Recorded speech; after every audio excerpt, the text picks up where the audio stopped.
Hello and welcome. Today I am in Washington, D.C., joined by Christine Lagarde, MD of the IMF. Christine, thank you so much for joining us. Pleasure. I'd like to talk to you a little bit about the Asian region. So obviously this year is the 20th anniversary of the Asian financial crisis, and many analysts argue that actually the financial sectors in this region, because of this experience, are now particularly sound and strong. However, we have seen a bit of an uptick in terms of corporate debt in the region. A bit of this is also in foreign currencies, and that could be problematic as the US starts hiking rates again. How do you see this as a potential risk 20 years on from the Asian financial crisis? The good thing about Asia is that having gone through the financial crisis back 20 years ago and having suffered through the restructuring and the very harsh measures that were taken and that were very front-loaded at the time, the financial sector is much stronger. In many instances, the banking sector has been strongly consolidated. Many of the zombie banks have been eliminated, and that gives them an inner strength that they will be able to draw upon. But I think corporate debt and excess of debt is going to be a concern for those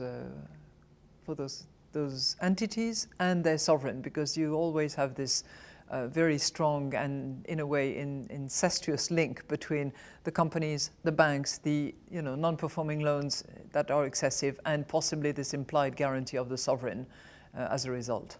And speaking of this, I think we cannot not mention China, which obviously is facing a debt bubble that is 2.5 times its GDP. At the same time, growth continues. We even said... And savings are huge. Exactly. And you even alluded this week that maybe the IMF could be headquartered in Beijing, considering how large the economy is.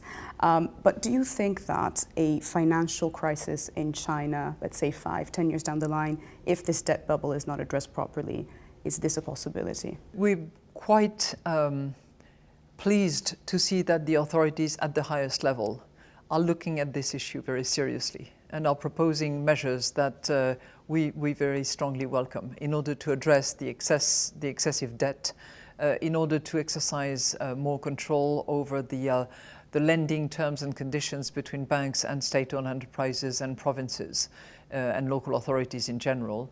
And we believe that it is highly welcome, and it will accompany the transition that China as an economy is going through.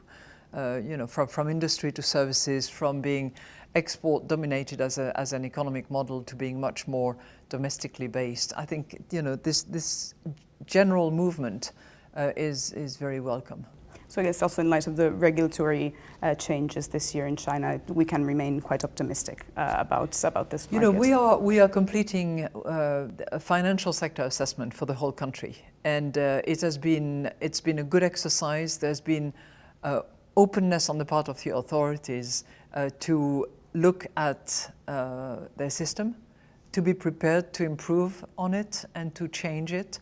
And I think that we are being listened at the highest level. Okay, well, thank you so much for your insight, Christine. Thanks. Thank you.